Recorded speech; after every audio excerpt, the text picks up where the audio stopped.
Hi!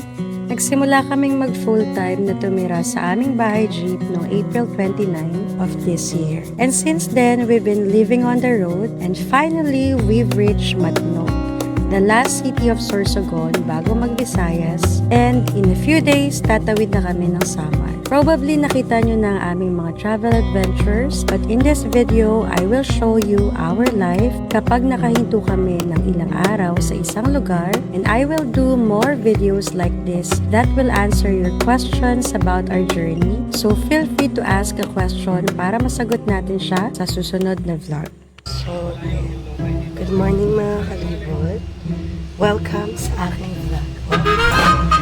Piligpit ko itong ating kwarto. O ginawa ko siyang isang sofa. Dito, upo si Jay's mama niya. Inilagay ko yung whiteboard dito.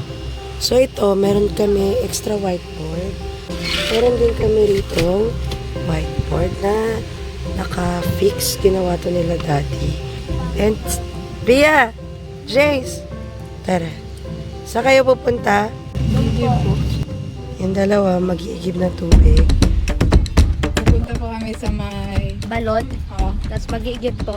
sa kabilang kalsada. Alam niyo ba mga kalibot, gaya ni Tet, lumaki rin ako sa hirap at bilang panganay sa halos isang dosenang magkakapatid, lumaki akong mulat sa realidad ng buhay. At nung magkaanak ako, itinaga ko sa bato na hindi niya mararanasan lahat ng hirap na dinanas ko. Ano nga ang pangalan mo? Ha? Russell. Pairam kami, Russell. Naligo si Russell Siya po yung taga dun sa bahay na yan. Pero habang tumatanda si Jace, isa sa mga na-realize ko na ang dahilan bakit ako matatag Patry mo sa kanya, Russell. at madiskarte sa buhay ay dahil na rin sa mga pinagdaanan ko. Galing ni Jace Lakas-lakas Kung kaya kahit ibinibigay ko ang mga bagay sa kanya na never kong natamasa noong bata ako, ayoko siyang lumaking walang kayang gawin sa buhay. Kung kami ay nasa Cavite pa, lagi lang siyang nakakulong sa kwarto at hindi lumalabas ng bahay.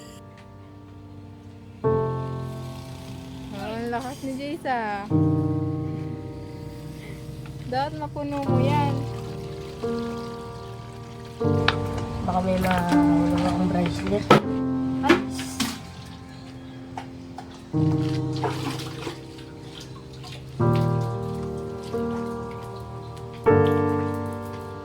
Wow, ang lakas talaga ni Jace Kaya napakasaya kong makita na sobrang nag-mature si Jace dito sa journey namin sa bahay jeep.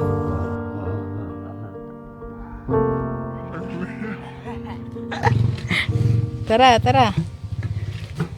Babagal ako kasi pag ano. Okay lang yan. Baka masagasaan. Wow. Baka masagasaan kasi ako eh. Tingin, kaliwa kanan.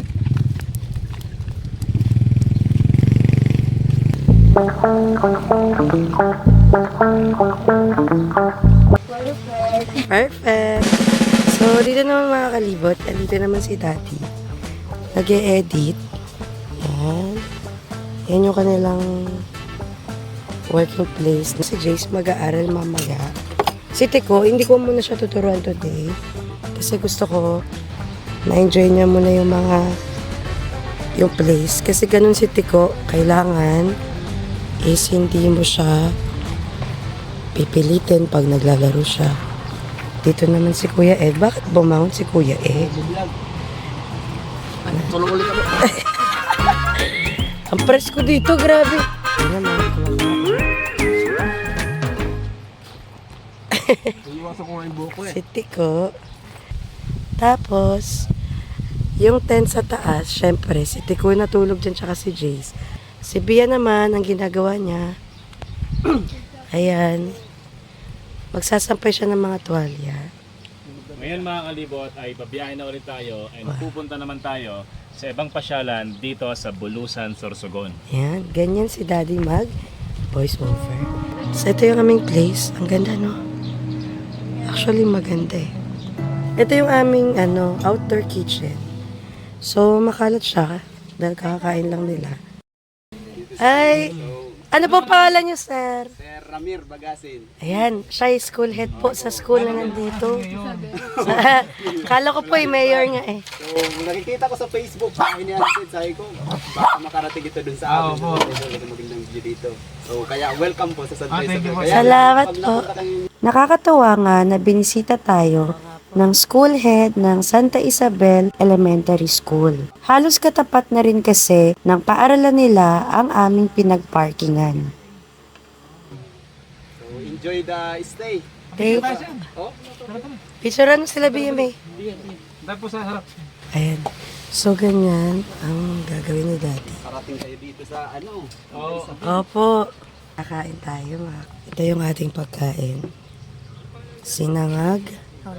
The red rice. Tirang banana chips na niluto ni Bia kagabi. A pork steak.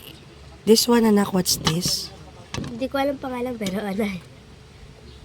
Hindi mo po alam yung pangalan. Masarap po. Opo. And then, this one is kalabasa at sitaw. Tapos ka na po kumain? Opo. Ayaw mo na kumain? Busog ako, nakakabusog. 3 nga lang po kinuha ko, busog na ako. Si Daddy, mga kalibot, nasa momentum ng editing. Pag sa momentum siya ng pag-edit, hindi siya pwedeng abala. Thank you po. Kumain ka na ba? Babiyahe na ulit tayo. Pupunta naman.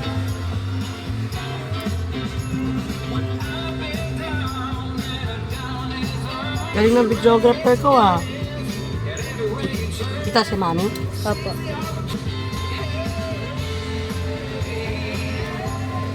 Sumusunod yung camera. Galing ng videographer ni Mami ah. Ang lungkot naman, wala akong kasabay. Kain ka po ulit. Busog na po ako. Patawa siya mga kalibot. Tatawanan niya ako kasi nahihirapan ako mag-camera. So ito mga kalibot ng ating bagong module. Matutuwa niyan si Jay. Anak, may regalo ako sa'yo, anak. Buksan mo.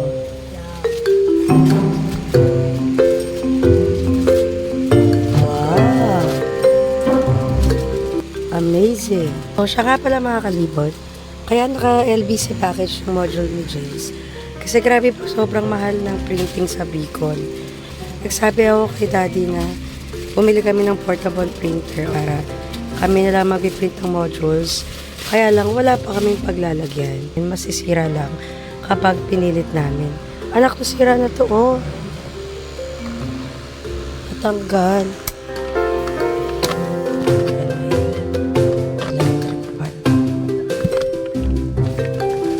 Second. Yung module.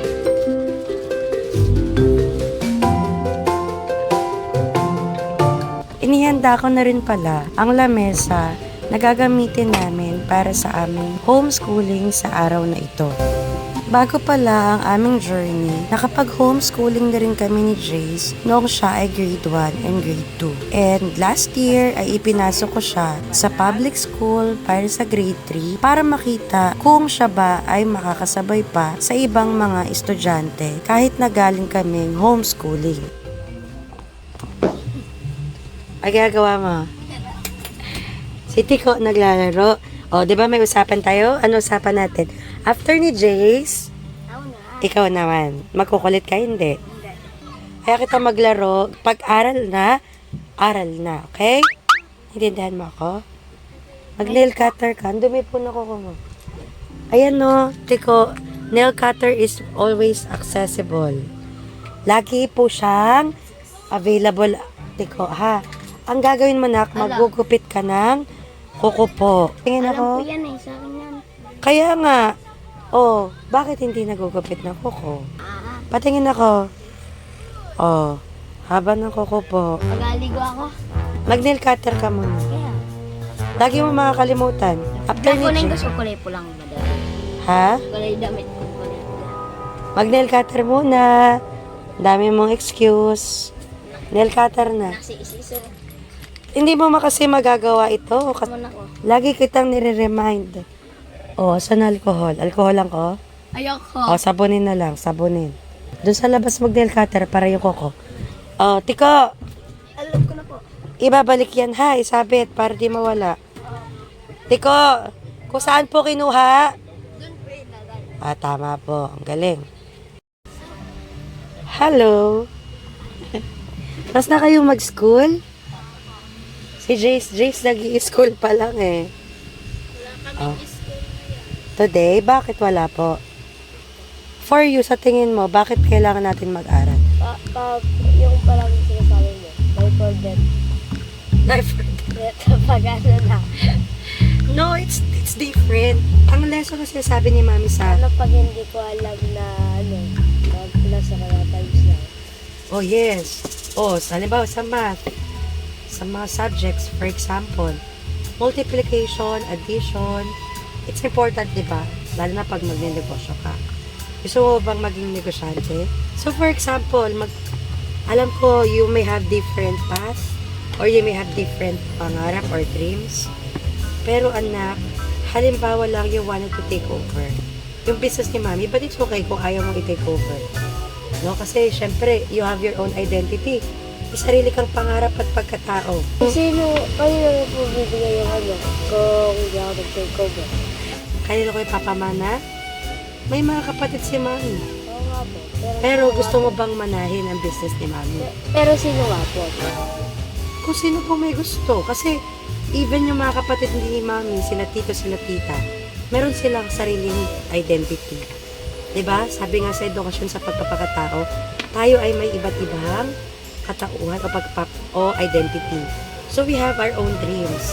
I cannot force them to do yung business ni Mami. So kung sino gustong sumalo, silang sasalo. Ikaw, gusto mo ba mag-take over ng business ni Mami? O, gusto mo? O, di maganda, hindi na mahirapan si Mami mag-isip. So that's why it's important, anak. Learning about our country sa Pilipinas, it's important. Ang totoo niyan mga kalibot, ito yung isa sa mga paborito kong parte ng pag-homeschooling. Mas nagiging malapit kami sa isa't isa at mas marami kaming bagay na napag-uusapan lalo na kung tungkol sa kanyang future at sa kanyang pag-uugali. Diba? Magpapasahod ng tao. Oh. And math. Okay, oh yes, it needs math. And itong araling panlipunan, kailangan din maging knowledgeable ka. Ano ba nangyayari sa paligid natin? Ano ba yung meron sa bansa natin? Kasi kapag kilala mo, di ba pag kilala mo sarili mo, alam mo gusto mo, di ba? Tama po. At kapag naging negosyante ka na kagaya ni Mami at Daddy, when you become a businessman and you handle your own business, kilala mo ang iyong sariling bansa. Mas uunlad ang negosyo. So mga kalibot, meron kaming CR dito. Kasi naalala ko lang kasi magsi-CR ako eh. So meron kami dito ng CR. So kung makikita nyo, hindi naman siya tanaw sa loob. Kasi doble yan. Habang nag-iipon ng budget, iniisip din namin anong klaseng pinto yung ilalagay. Kaya hindi kami nagpapadalos-dalos na lagay agad. Tas sisirain namin. Kagaya ng nangyari dito sa kwarto. Nagpagawa kami ng bed kasi syempre gusto namin na magkaroon ng bed. So 3 beses kami nagpalit ng bed until nahanap na namin yung ideal na ayos ng bed namin. So pangatlong ayos na yan. So syempre kada gawa, imagine nyo gagastos ka. So dito sa pinto, dahil alam nyo mga kalibot, sa totoo lang, ang gumagamit lang ng CR, ako, si Jace, adalas ako talaga, tsaka si Bia. Mga lalaki kasi kaya nila sarili nila and most of the time, nakakahanap talaga kami ng public CR. Dito namin sinasampay yung mga sinampay namin pag nilipat na kami kapag mag-travel kami to different places. So ayan, may babad siya na sabon, binabaran. Kasi hindi talaga namin siya ginagamit. Kasi kailangan, kapag ginamit namin to, in a week, is i-remove namin siya mga kalibot. So, kaya ganito yung itsura ng CR. Wala kasi gumagamit nito. Ito, yung taas, this is water na deposit niya. And then, ito ay may flash. Ito yung flash. Gagawin namin is pag ipa-flash mo siya, takin mo siya, tapos babagsak na siya, bukas na siya, and then papasok siya dito sa loob na to. And then itong waste namin, natatanggal to, ayan. Ayan, pwede mo siya tanggalin. And then, para lang siyang container pag binuhat mo. And then, may butas to sa likod. Pag binuhat mo siya, hindi siya natatapon. So, very hygienic pa din siya. At dadalhin namin siya ngayon sa CR. Sa mapupuntahan namin, doon namin siya lilinisin. Ganun lang kung nagtataka kayo. So, kaya ko siya nabanggit kasi mga kalibot, meron din ako ditong arinola. Eto, mabilis lang siya linisin kung ihi lang. Kapag kagabi-gabi na at malayo yung CR sa labas, is nag-arinola lang ako. And madali lang naman mag-arinola, may Sunrox yan, and water. Is nagko-close lang ako ng door. Tapos, makakaihi na ako. Si Jace naman kasi bukod siya natutulog. Minsan sa taas, no? Kagabi sa taas po. Minsan sa sala siya natutulog. Eh, nako-convert yung sala into family bed. Kasi, mas malaki siya sa queen size, pero smaller siya sa king size. Parang family ata yung size niya. So, kaya ko siya nabanggit mga kalibot kasi magsi-CR ako. So, ganito mga kalibot yung ginagawa namin. Kapag kami ay nasa isang lugar, si Daddy, makikipag-usap siya, magpapalam siya ng CR. No? So, patagal tayo ng place, isa sa kinukonsider natin, merong public CR para may kiusap tayo kung pwedeng maki-CR. Okay. Siyempre, kung magkatagal tayo ng mga ilang araw, maganda kung meron tayong accessible na CR.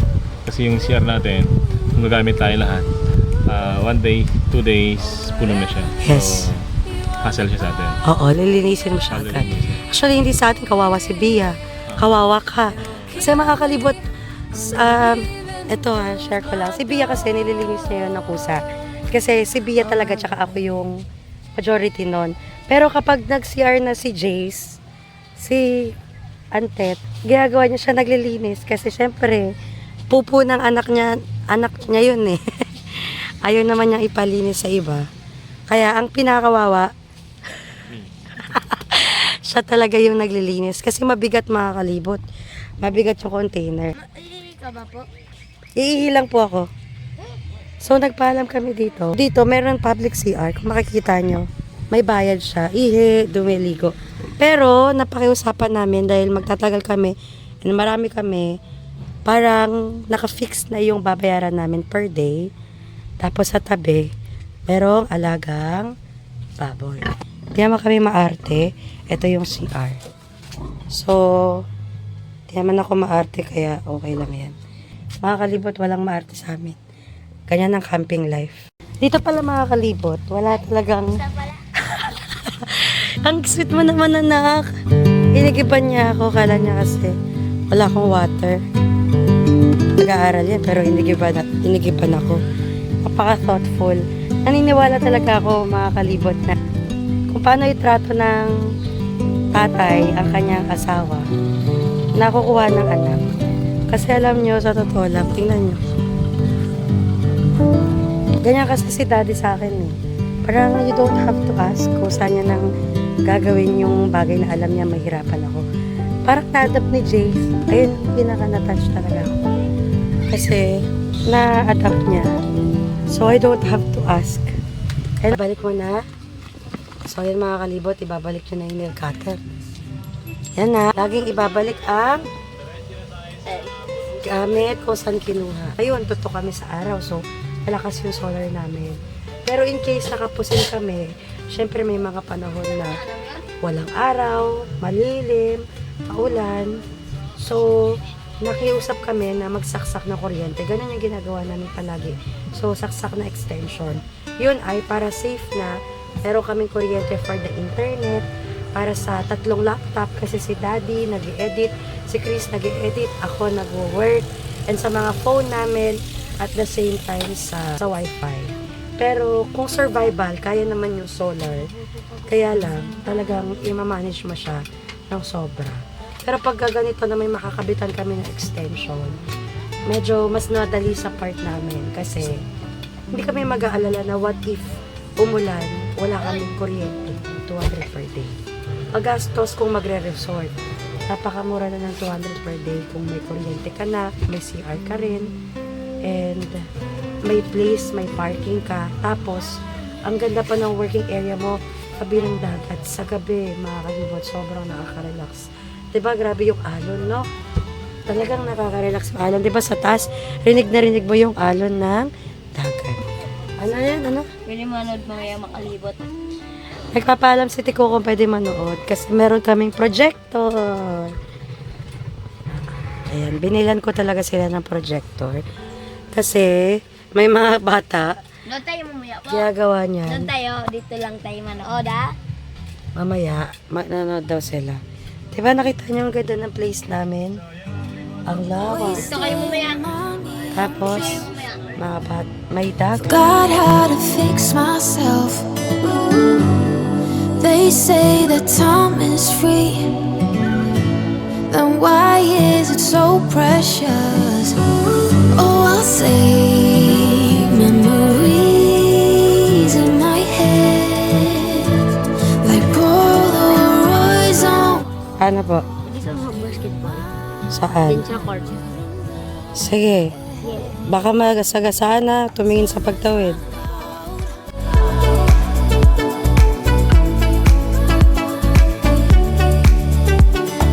Time is running out.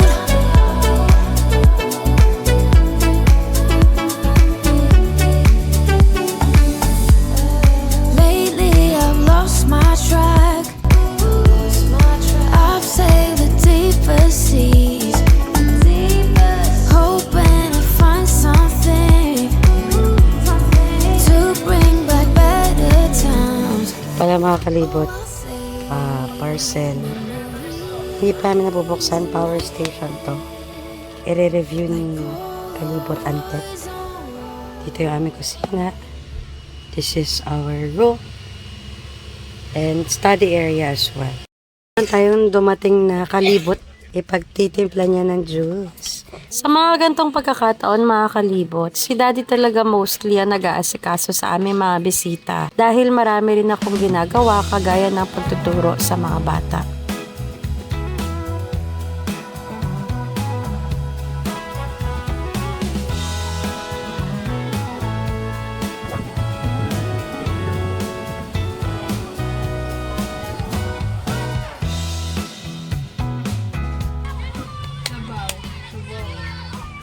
Ito pala yung mga sinampay.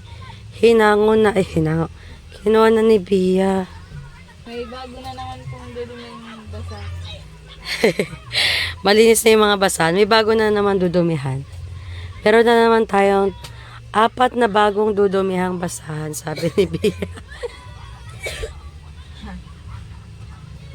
Ayan, susundan natin si Bia. So, mga kalibot, hindi kami dito sa loob magluluto. Kasi meron kaming kalan sa labas. Pero gumagana rin yan kalan natin sa loob.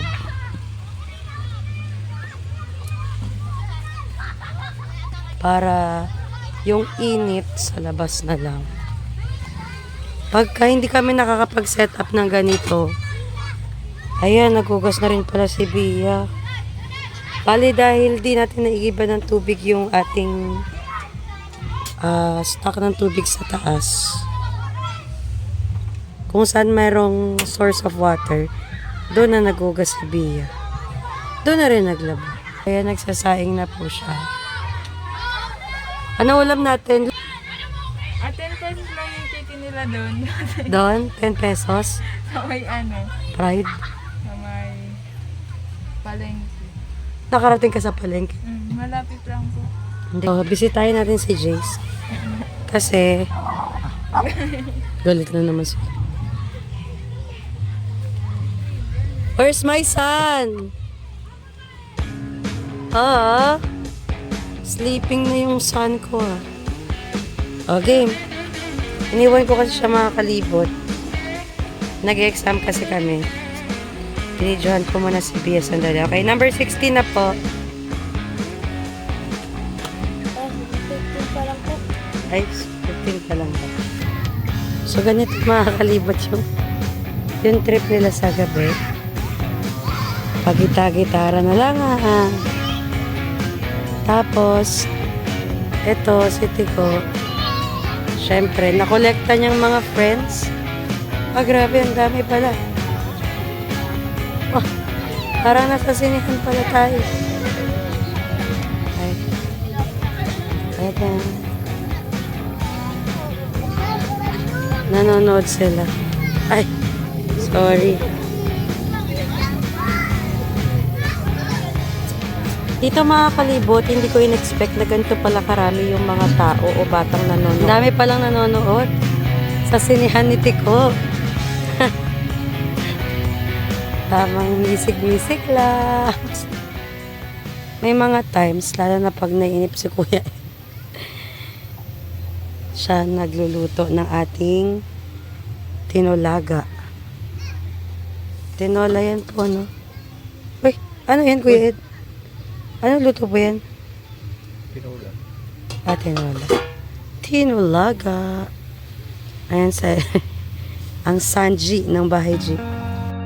Inaabot talaga ng gabi ang pag-i-edit ni Daddy at saka ni Chris kasi gusto talaga nilang makapag-upload ng quality vlogs sa ating YouTube account.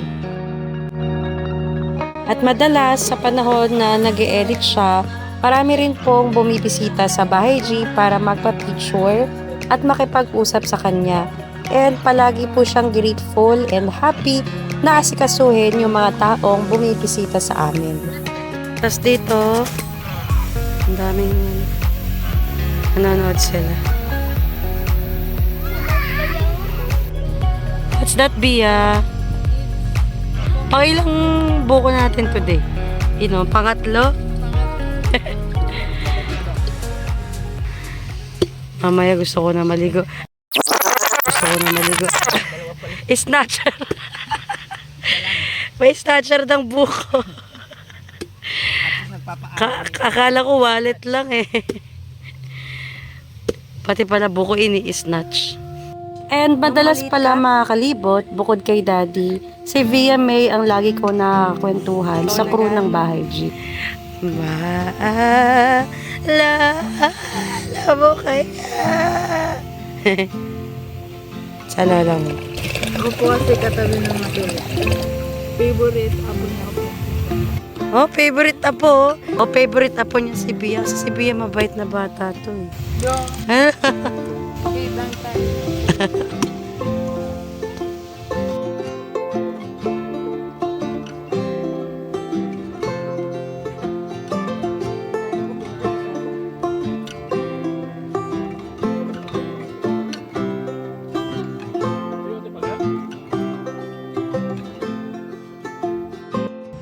So, ayun mga kalibot, bakit hindi ba kayo nagbubukas ng ilaw? Allergic ba kayo sa ilaw?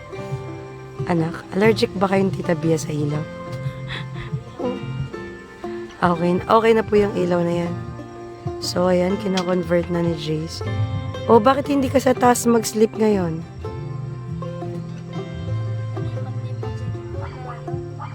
Ay, ano ka sa, sa malikot matulog? Dali, ayaw niya na daw matulog sa taas, katabi ni Tiko. Kasi daw, palipat-lipat daw eh. Ay, now you know the feeling. Alam mo yung pakaramdam namin ni Mami. Pag malikot yung katabi. Alam mo yung pakaramdam namin ni Mami. Gusto ko sana lang mag-ano na dito eh. Magliha. Pwede naman kayo magdiha. Kaya nga bukas, magliliha kami. Waning gibbous ang tawag dyan. Ibig sabihin, papunta na siya sa new moon. Dahil nag-full moon, no? September 29. Ayan. Pero ang ganda pa rin, no? Kahit hindi ganun kaganda yung ating camera. Diba? Ang ganda.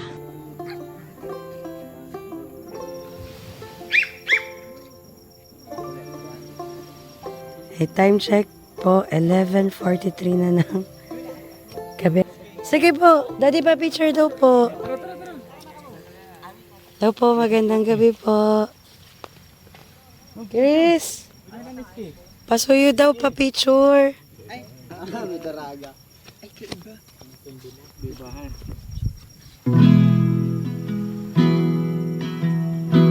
you po. Siyempre, sa isang bahay, kailangan meron din tayong lagayan ng mga pinaghubaran natin na mga damit. So, yung aming lagayan ng labahan ay yung CR tent or yung foldable tent na nandito sa gilid ng aming bahay jeep.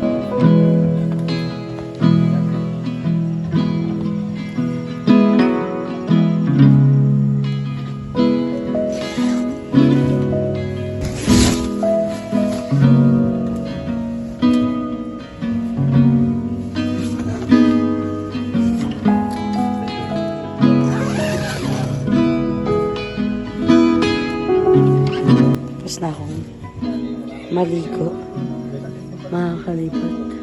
Mag-work na ako mamaya, pero sila daddy working pa din. Ito na yung ulam. Ano na lang. Yung mukha, Puros dahon na lang. yung mukha ko parang bangag na kayong dalawa. Habang bata pa. Pinagbibigyan na ako ni Chris ngayon. Pero maganda, mag-VO ka na. Wala gusto na. Kanina pa nga yan, pagod na pagod. Yung mata niya. Basta ganyan na yung mata ni Kuya Ed. Tama yung mata niya. Basta ganyan yung mata niya. Dati, nag-ano pa dati. Pa-knock out na yan. Kaya, beautiful eyes nga. Yung ano naman po ngayon Ano? Pinipilit na yan. Nakakabilib talaga ang sipag ng dalawang ito.